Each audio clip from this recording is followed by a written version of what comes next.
بسم اللہ الرحمن الرحیم۔ اللہ اکبر، سبحان اللہ، الحمدللہ، استغفر اللہ، الصلاۃ والسلام علیکہ یا رسول اللہ صلی اللہ علیہ وآلہ وسلم۔ ناظرین، ہمارے اس دور میں ہمارے رشتہ داروں میں، بہن بھائیوں میں بڑھتے ہوئے فاصلے، بہن بھائیوں میں یہ وہی بہن بھائی جو بچپن میں ساتھ اکٹھے کھیلا کرتے تھے، ایک دوسرے کی چیز چھینتے بھی تھے لیکن ایک دوسرے کو سپورٹ بھی کیا کرتے تھے۔ بعض دفعہ اپنی ٹافی بھی دوسرے کو دے دیا کرتے تھے، اپنی چاکلیٹ بھی اپنے بھائی یا بہن کو دے دیا کرتے تھے۔ آج کیا وجہ ہو گئی کہ یہ آپس میں لڑ رہے ہیں اور ان کی لڑائی کہاں تک چلی گئی؟ وہاں تک چلی گئی جہاں تک نہیں جانا چاہیے، یعنی کچہریوں میں، عدالتوں میں۔ پتہ چلتا ہے کہ بہن بھائی، یہ لڑائی کہاں سے شروع ہوتی ہے؟ یہ لڑائی شروع ہوتی ہے وہاں سے جب بات آ جاتی ہے حقوق کی، حقوق اور سوچ۔ حقوق کا تعلق ناظرین کیا ہے؟ حقوق یہ ہوتے ہیں کہ بعض دفعہ چھوٹا بھائی یہ سمجھتا ہے کہ بڑے بھائی نے حق تلفی کر دی، اس کو یہ چیز دینی تھی نہیں دی، یا بڑا بھائی سوچتا ہے کہ سب کچھ چھوٹے بھائی کو ہی مل رہا ہے۔ چھوٹا بھائی کچھ ماں باپ کا زیادہ تھوڑا سا لاڈلا ہوتا ہے، یا چھوٹی بہن بھی ہو جائے، لاڈلے ہوتے ہیں والدین کے۔ تو ناظرین، یہاں سے حق تلفی جہاں ہوتی ہے وہاں پر مزاج گرم ہونا شروع ہو جاتے ہیں، اور جب ذہن میں تلخیاں آنا شروع ہو جاتی ہیں تو یہ تلخیاں یقین کیجئے ذہن سے جو ہے وہ دلوں میں آنا شروع ہو جاتی ہیں۔ سائنس کے مطابق ہمارے دماغ سوچتے ہیں لیکن قرآن کریم دل کی بات کرتا ہے۔ اس سے اندازہ لگائیے ناظرین کہ دل سوچتا تو نہیں ہے، دل کا تو کام پمپنگ کا ہے، لیکن دل کی کیفیت جیسی بھی ہو، خیالات ہمارے ویسے ہی ہوتے ہیں۔ تو شعر و شاعری میں بھی، رشتوں میں بھی بات دل ہی کی ہوتی ہے۔ کبھی کہا ہے کہ میرا دماغ تم پہ مرتا ہے، جی میں نے تم کو اپنا دماغ دے دیا، بات دل کی ہی ہوتی ہے۔ تو یہ کہاوتیں چلتی آ رہی ہیں، قرآن کریم میں بھی انہی الفاظ کو استعمال کیا گیا ہے۔ ناظرین، جب یہ آپس کی لڑائیاں یا جو دماغ میں چلنے والی جو ہوتی ہیں جی، جس کو کولڈ وار کہتے ہیں، جب یہ دل میں آ کے بس جاتی ہیں، اس کے بعد سامنے بیٹھا ہوا بہن بھائی بھی آپ کو ایسے لگتا ہے کہ جیسے یہ میرا دشمن ہے، یہ کوئی میرا پرایا ہے، یہ اپنا نہیں ہے، اس نے میرے ساتھ دھوکہ کیا، اس نے میرے حقوق غارت کیے، اس نے ایسا کیا، اس نے ویسا کیا۔ ناظرین، یہاں تو بات آ گئی حقوق کی۔ اب یہاں پر بات تو آ جاتی ہے کیونکہ وہ اپنے حق کے لیے لڑ ہے، وہ اپنے حق کے لیے لڑ ہے، اور جب جہاں بات حقوق کی لڑائی کی ہوتی ہے وہاں پر نفرتیں ہی پھیلتی ہیں۔ اگر بات آ جائے صبر، عجز، قربانی، جہاں یہ چیزیں آ جائیں وہاں پر رشتے کبھی بھی نہیں خراب ہوتے۔ وہاں پر اگر بڑے بھائی نے یا بڑے بہن بھائیوں میں سے کسی نے کچھ حق تلفی کی تو چھوٹے صبر کر لیتے ہیں کہ دنیا بہت مختصر ہے، دنیا ختم ہونے والی ہے، ہماری زندگی تو اس سے بھی زیادہ مختصر ہے، ہم لوگوں نے اس دنیا کو چھوڑ کے چلے جانا ہے۔ جب دنیا کو چھوڑ کے چلے جانا ہے تو کس قسم کی نفرتیں، کس لیے یہ دل میں عداوتیں اور ایک دوسرے کے ساتھ دشمنیاں، اور وہ بھی چیزوں کی خاطر۔ ہمیشہ دشمنی چیزوں کی خاطر ہی ہوتی ہے، کبھی رشتوں کی خاطر بہت کم ہوتی ہے۔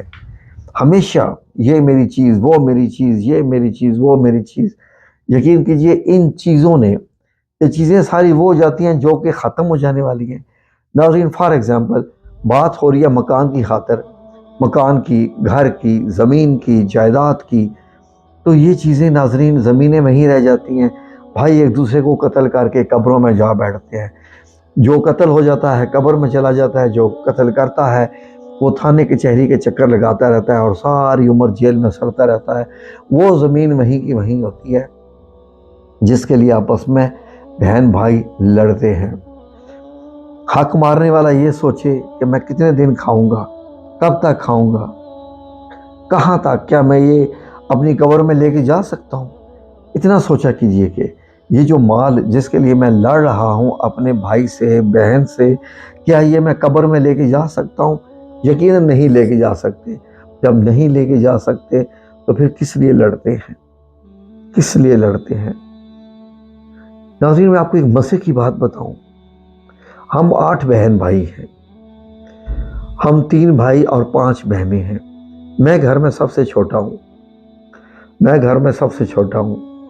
ہمارا جو آبائی گھر تھا، یقین کیجئے ناظرین کہ آپ کو میں سچ بات بتا رہا ہوں، میرے بہن بھائی بھی یہ ویڈیو دیکھتے ہیں، میں یہ گھر بنا رہا تھا، میں سعودیہ میں تھا، تو سب کے اپنے اپنے گھر بنے ہوئے تھے سوائے میرے۔ تو ہم سب پرانے گھر میں ہی رہ رہے تھے، وہ مطلب اس کی سطح کافی نیچے ہو گئی تھی گلی سے، کیونکہ وہ بہت پرانا بنا ہوا تھا، 67 کا بنا ہوا تھا۔ باقی میری بہنیں، ان کے 3 4 بنگلے، بھائی کے بھی گھر وغیرہ، کاروبار بھی اچھے، میں بھی الحمدللہ بڑا اچھا کماتا تھا۔ لیکن نہ جانے کیوں میرے بہن بھائیوں کو مجھ سے اتنی محبت تھی، وہ سب یہ کہتے تھے کہ یہ یتیم بھائی ہے ہمارا، تو اس کے بچے بھی ماشاءاللہ ہیں۔ تو انہوں نے ناظرین کیا کیا، انہوں نے کیا کیا کہ میرے سب بہن بھائیوں نے ایک دن مل کے ایک فیصلہ کیا، اور یہ فیصلہ شاید میری والدہ نے کیا تھا۔ تو انہوں نے یہ کہا کہ اپنی زندگی میں ہی یہ گھر اپنے چھوٹے بھائی کے نام کر دیں، کیونکہ اس نے بھی اپنے گھر کی کنسٹرکشن کرنی ہے، اس کے پاس پیسے کی کہیں کمی نہ ہو، تو یہ گھر بیچ کے یہ نیا گھر بنا لے گا۔ ناظرین، میرے بہن بھائیوں نے یہ قربانی دی، اور یقین کیجئے کہ میں آپ کو کیا بتاؤں اللہ رب العزت کہ کیا کیا معاملات ہیں۔ اندازہ کیجئے کہ اتنی مجھے انہوں نے عزت دی کہ جیسے ماں باپ اپنے بچوں کے ساتھ کرتے ہیں، تو میرے دل میں ان کے لیے یقین کیجئے کہ کتنی اہمیت آ گئی۔ میں یہی، میری والدہ فوت ہو گئی، میں سمجھتا ہوں کہ 5 کی 5 بہنیں میری ماؤں کی جگہ پر ہیں، میرے باقی دونوں بھائی میرے جیسے باپ کی جگہ پر ہیں، اور وہ آج بھی مجھ سے اتنی محبت کرتے ہیں۔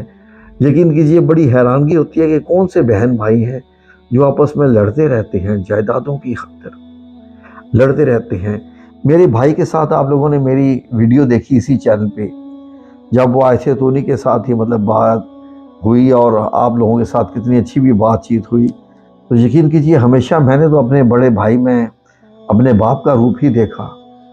یقین کیجئے ابھی جب میں سعودیہ سے آ گیا ہوں، پردیس سے آ گیا ہوں، تو میرے بڑے بھائی مجھے آئے ہوئے 4-5 سال شاید ہو گئے ہیں سعودیہ سے آئے ہوئے، تو وہ جب بھی آتے ہیں میرے لیے گفٹس لے کے آتے ہیں، میرے بچوں کے لیے بھی، اور یقین کیجئے کہ میرے کہے بغیر لاتے ہیں ایسے۔ تو یہ بات بتانے کی یہ تھی کہ چلیں، اگر چھوٹے بھائی لاڈلے ہوتے ہیں تو بڑے بھائی ہی تھوڑی قربانی دے دیں۔ اگر چھوٹے بھائی یہ سمجھیں کہ بڑے بھائی یا بہنیں ان کو اشد ضرورت ہے پیسوں کی، اور وہ آپ کے ساتھ کچھ معاملہ کر رہے ہیں جائیداد کے حصے کا، اور آپ پیسے والے ہیں، آپ کا کاروبار بھی اچھا چل رہا ہے، آپ کو روپے پیسے کی کمی نہیں ہے، تو پھر آپ ان کی حق تلفی نہ کیجیے۔ تو یہ ساری بات ہے، کتنا ذہن میں رکھیے، ہم لوگ جو سوچتے ہیں ہم سوچتے ہیں ہم صحیح ہیں۔ کچھ بھی معاملہ کرنا ہو بہن بھائیوں کے ساتھ، ہمیشہ ان کی جگہ پر رکھ کر، اپنے آپ کو ان کی جگہ پر رکھ کر چند منٹ کے لیے سوچیں، تو ہو سکتا ہے کہ شاید آپ کے سوچنے کا انداز بدل جائے۔ زندگی کا کوئی بھی معاملہ ہو، اللہ رب العزت بھی فرماتے ہیں کہ جب بھی آپ کو کچھ بانٹنا ہے، پہلے اپنے رشتہ داروں سے، بہن بھائیوں سے شروع کیجئے۔ قرابت دار، رشتہ دار، صلہ رحمی کیجئے اپنے رشتہ داروں میں۔ بھائی بہن تو بہت کلوز کا رشتہ ہے، اور بھی جو آپ کے رشتہ دار ہوتے ہیں، صلہ رحمی کیجئے۔ اللہ رب العزت نے آپ کو دیا ہوا ہے تو یقین کیجئے ان کو مت محروم رہنے دیجئے، ان کو بھی دیجئے۔ وہ بھی اگر منہ سے بول کے نہیں کہہ رہے تو دل میں امید رکھتے ہیں کہ شاید آپ ان کی کچھ مدد کر دیں، تو مدد ضرور کیا کیجئے اپنے رشتہ داروں کی۔ یہ سب سے بڑی نیکی ہے، بڑی سے بڑی عبادت سے بڑھ کے یہ بڑی نیکی ہے، غریب رشتہ داروں کی مدد کرنا۔